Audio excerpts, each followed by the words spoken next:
வணக்கம். Donald Trump அவர் அமெரிக்க அதிபரா ஜனவரி 20ஆம் தேதி பதவி ஏற்கிறார். அந்த ஜனவரி 20ஆம் தேதி 12 மணிக்கு அவர் பதவி ஏற்பாரு.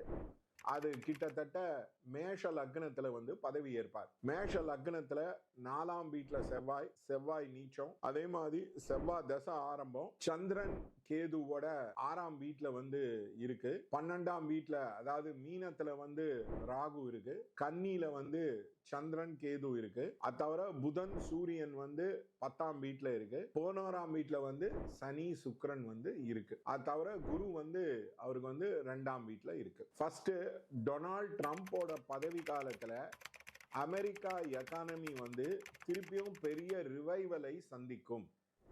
அதாவது அமெரிக்கா எக்கானமி இன்னும் பெட்டரா பேட்டிங் அடிக்கும்.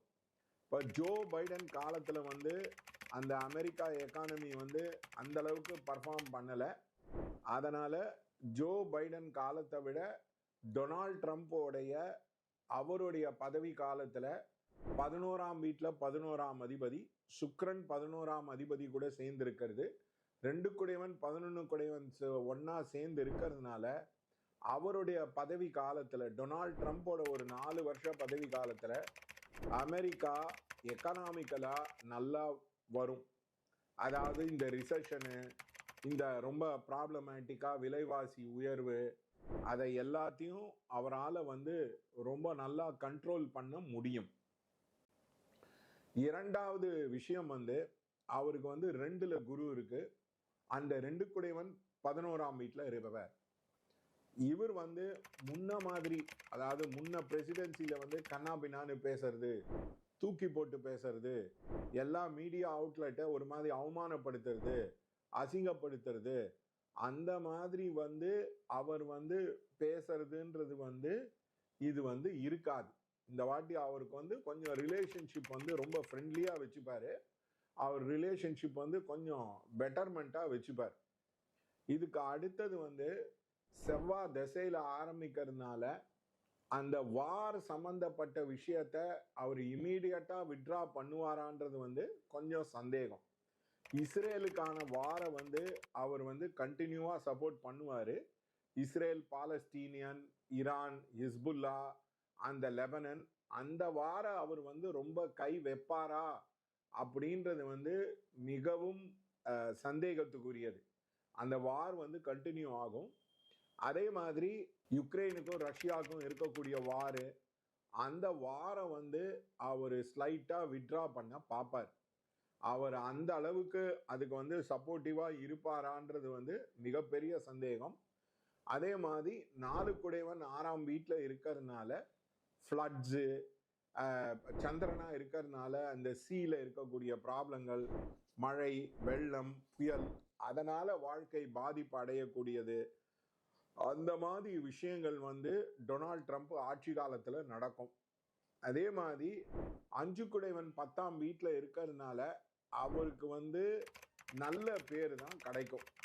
இந்த அவர் பதவி காலத்தை முடிச்சுட்டு போகும்போது அவருக்கு நல்ல பேர் தான் கிடைக்கும். அதே மாதிரி அவரால் பல கோர்ட் கேஸுகளை ஜெயிக்க முடியும். இன்னொன்று அவரை இந்த 4 வருஷத்துல ஏதாவது ப்ராசிக்யூட் பண்ணி ஜெயில் உள்ள போடுவாங்களா அப்படின்றதெல்லாம் மிகப்பெரிய சந்தேகம். ஏன்னா அவர் ஆரம்பிக்கும் போதே செவ்வாய் தசை, அதை தவிர அது பாதி போச்சுன்னா ராகு தசை. அதனால அதை பார்த்தா அந்த மாதிரி ஒன்றும் தெரியவில்லை.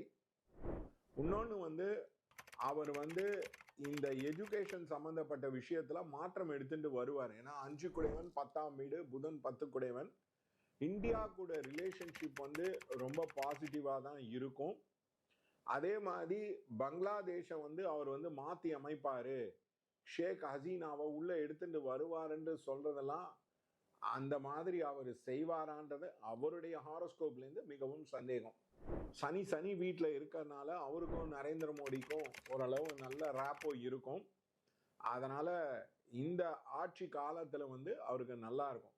ஃபர்ஸ்ட் எல்லா பிளானட்டும் கேந்திரம், திரிகோணம், சந்திரனை தவிர்த்து சந்திரன் கேதுவோட இருக்கிறதுனால கொஞ்சம் மனசஞ்சலங்கள், மனக்குழப்பங்கள் இருக்கும். மற்றபடி அவர் தெளிவாக முடிவெடுப்பார். இன்னொன்று பார்டர் சம்பந்தப்பட்ட ஒரு இஷ்யூல அவர் ஸ்ட்ராங்கா ஸ்டாண்ட்ஸ் எடுப்பாரு. இன்ஃபேக்ட் லக்னாதிபதி 4ஆம் வீட்டில் இருக்கிறதுனால அந்த பார்டர் இஷ்யூவை வந்து அவர் நிறையாவே வந்து கண்ட்ரோல் வந்து பண்ண பார்ப்பார். ஆனால் அவர் ஆரம்பிக்கிறது செவ்வாய் தசையாக இருக்கிறதுனாலையும் செவ்வாய் ஓரளவு நீச்சமாக இருக்கிறதுனாலையும் இந்த வார் எஃபர்ட்ஸ் வந்து அமெரிக்காலேருந்து ஃபுல்லாக கண்ட்ரோல் பண்ண முடியுமான்றது வந்து மிகவும் சந்தேகக்குரிய விஷயம். அந்த 8 குடைவன் 4ஆம் வீட்டில் இருக்கிறதுனால அவர் ஓரளவு பதவி காலத்தை வந்து பீஸ்ஃபுல்லாக வந்து முடிச்சிருவார். அதே மாதிரி அவர் மேலே இருக்கிற கோர்ட் கேஸ்லாம் அவர் ஜெயிப்பதற்கான வாய்ப்புகள் உண்டு. மற்றபடி டொனால்ட் ட்ரம்ப்போட ஆட்சி காலம் வந்து இந்த ஹாரோஸ்கோப் படி மிகவும் நன்றாகத்தான் இருக்கிறது, நல்லாவே இருக்கிறது. இதை வந்து நிறையா அஸ்ட்ராலஜர்ஸ்க்கு வந்து பண்ண தெரியாது. பதவி ஏற்கும் நேரத்தை வைத்து ப்ரெடிக்ட் செய்வது, பதவி ஏற்கும் நேரத்தில் இருக்கக்கூடிய தசாபுக்தி கோச்சாரம் அதை வைத்து பலன் சொல்லுவது, அந்த பதவி ஏற்கக்கூடிய ஒரு நாளை முன்னாடியே கணிச்சாங்கன்னா அதையும் வைத்து செய்யக்கூடியது தான் இந்த விஷயங்கள். ஸோ இது வந்து ஒரு இம்பார்ட்டன்ட் மண்டேன் அஸ்ட்ராலஜி டெக்னிக்கு. இதை வந்து பேசிக்காக எப்படி ஒரு ஹாரோஸ்கோப் படிக்கிறோமோ அதே மாதிரி படிச்சிங்கன்னா உங்களுக்கு வந்து தெளிவாக இருக்கும். இது நிறையா அஸ்ட்ராலஜர்ஸ்க்கு வந்து தெரியாது. இப்போ உதாரணத்துக்கு மிதுனத்தில் வந்து மிதுன லக்னத்துக்கு 12ஆம் வீட்டில் வந்து புதன் இருக்கிறதுனால ஸ்டாலினோட ஆட்சி காலத்தில் வந்து லேண்டு சம்மந்தப்பட்ட ப்ராப்ளங்கள் வந்து வரும், அதை முன்னாடியே சொன்னோம். அதனால் அதை தவிர இவங்க இந்த மாதிரி அதை ப்ரிடிக்ஷனை வந்து நீங்கள் கொடுக்கலாம். அதை தான் நான் முன்னாடியே சொன்னேன், உதயநிதி ஸ்டாலின்லாம் வந்து ரொம்ப இதாக மாட்டார் அப்படின்ட்டு. அதை பற்றி நாம் வந்து மேலும் வேறு ஏதாவது ஒரு எபிசோடில் பேசலாம்.